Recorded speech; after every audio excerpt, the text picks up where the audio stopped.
నమస్తే ఎస్ఆర్కేష్ ఆఫీషియల్. నేను మట్టి పాత్రలు తెచ్చుకున్నాను కదండి, వాటి సీజనింగ్ ఎలా చేస్తాను అని చెప్పేసి వీడియో అయితే అప్లోడ్ చేస్తున్నాను. అలాగే దాన్ని వేడితో వాష్ చేయాలి, ఎలాగా మనం ఇలా వాడుకున్నట్లయితే మనకు కొంచెం లైఫ్ ఉంటుంది, అలాగే పాడవకుండా స్మెల్ రాకుండా ఉంటాయి అన్నమాట. సో ఫస్ట్ అయితే దాని ప్రాసెసింగ్ అయితే నేను వీడియో చూసేయండి. మీకు నచ్చినట్లయితే లైక్ చేసి షేర్ చేసి అండ్ సబ్స్క్రైబ్ చేసేయండి. నేను మట్టి కుండల సీజనింగ్ అయితే చూపిస్తాను. ఆ మట్టి కుండలు అయితే మొత్తం 1 డే పెట్టేసి వాటర్లో తర్వాత సీజనింగ్ అయితే చేశాను అనమాట. అవి నేను చూపిస్తాను ఎలా ఉన్నాయని చెప్పి, ఆ సీజనింగ్ ఎలా చేయాలి ఏంటి అని చెప్పేసి ఆ ప్రాసెస్ అంతా చూపిస్తాను. చూడండి, ఇక్కడైతే మనకు తయారైపోయాయి, ఇవి తయారు చేసినవి. సో నేను దాని ప్రాసెసింగ్ ఎలా చేశానని చెప్పేసి వీడియో పెట్టాను చూడండి. ఇంకా కొన్ని కూడా తెచ్చుకున్నాను అనమాట. ఇవి తర్వాత చేస్తాను. ఫస్ట్ అయితే నేను వాడుకోవడానికి ముందు ప్రాసెసింగ్ చేసినవి చూపిస్తాను, చూసేయండి.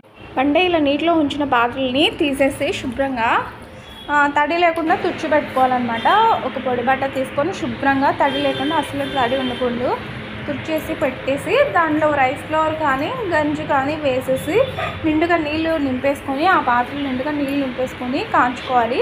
ఆ ప్రాసెస్ ఏంటంటే సిమ్లో పెట్టే చేసుకోవాలన్నమాట. మనం హై ఫ్లేమ్లో పెట్టకూడదు. హై ఫ్లేమ్లో పెట్టామంటే పార్ట్స్ అవి బ్రేక్ అయిపోయే ఛాన్సెస్ ఉంటుంది. సో సిమ్లో పెట్టే చేసుకోవాలి. ఈ వాటర్ అంతా బాగా హీట్ అయిపోయి పొంగే వరకు అట్లా పెట్టేసి కాంచేసుకోవాలన్నమాట. ఈ వాటర్ అంతా అట్లా పొంగి కాంచేసుకున్న తర్వాత అది కొంచెం చల్లారి గోరువెచ్చాక మళ్ళీ అంతా అది నీళ్ళని ఉంపేసుకోవాలి. ఆ నీళ్ళంతా ఉంచేసి తర్వాత మామూలు నార్మల్ వాటర్ ఉంటుంది కదా, నార్మల్ వాటర్తో వాష్ చేసుకొని పాత్రలని మళ్ళీ ఒకసారి నీట్గా తడి లేకుండా తుడిచి పెట్టాలి.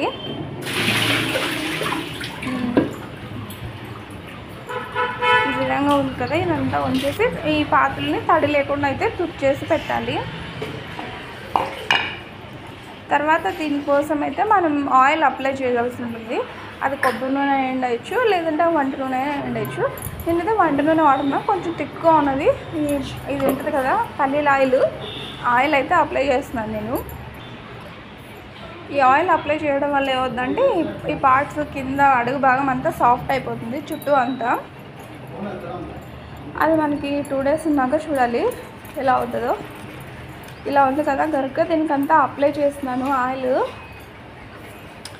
ఇట్లా అప్లై చేసేసి మనం ఒక 2 days అలాగే పెట్టేసేయాలి, పక్కన వదిలేసేయాలి అంతే.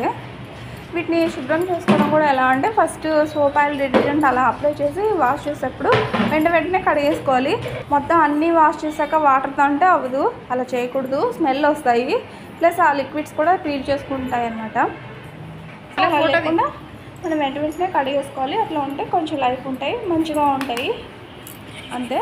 ఆయిల్ అయితే అప్లై చేశాను, కింద ఎత్తి పెట్టేస్తాను అనమాట. ఆయిల్ అప్లై చేసి 2 days తర్వాత చూశాను, చూడండి ఈ విధంగా అయిపోయాయి. 2 days తర్వాత అసలు మనకి ఆయిల్ అప్లై చేసినట్టే లేవు, మొత్తం చాలా డ్రై అయిపోయాయి.